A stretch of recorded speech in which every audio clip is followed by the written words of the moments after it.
Families are grieving the loss of their loved ones tonight after 3 contract workers with Pro Steel Buildings were electrocuted while working a job in Village Mills. 26-year-old Trevor James Riddick was a contract worker with Pro Steel Buildings. He was working at Streamline putting up a metal building. 31-year-old Gary Edward Wortman and 20-year-old Samuel Anderson also worked for the contractor.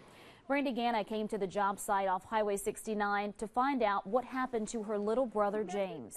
It was a freak accident. Their boss had told them to go around the long way, but the boys were thinking shortcut, shortcut. They were trying to go in between 2 buildings with power lines on both sides, one coming down at an angle, one on the top. James Riddick leaves behind a wife and 2 young sons.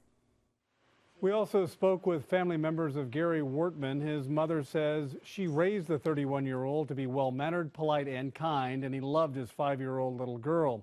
She says it will be extremely difficult to have to bury her own child, but says she'll rely on her faith to keep moving forward. I can imagine what a child feels like burying a parent. But unless you have a child die before you, there's no way I can explain it to you. In addition to his mother, Wortman also leaves behind a daughter, fiance, and 2 siblings. We were unable to reach Samuel Anderson's family. For people working with power lines, they face the dangers of the line every day. Fox 4's Kara Dixon talked to a lineman who helps teach others how to stay safe on the job. Linemen have a saying, it's look up and live. That's the message lineman Raymond Harris tells his students and others who are out around power lines. It's just a danger. Most of them are not insulated at all. They're just open wire, so it's very, very dangerous. Harris says one of the main causes of accidents is going under power lines. You're looking at the sky, it's very hard to judge distance.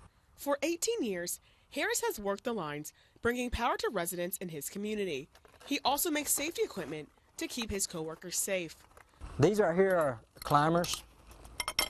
This is what the linemen climb with. Harris says linemen go to school for years, learning the hazards of their job and how to keep safe. Just learning what you can and can't do takes a long time. There's a lot of training that goes involved. He says it's hard to know if something is out of place because there are so many specific steps linemen have to take when out in the field. It's a silent killer. You don't see the hazard. I mean, the danger in the lines is not like a bear or anything. It's not going to come out and get you. It's hidden. It's there waiting for you.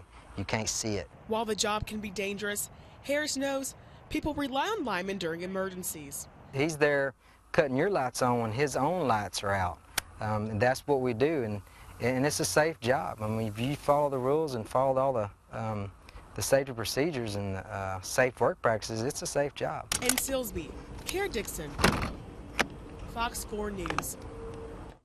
It's not just linemen who need to watch out for power lines. Harris says to stay away from down power lines in your yards or trees.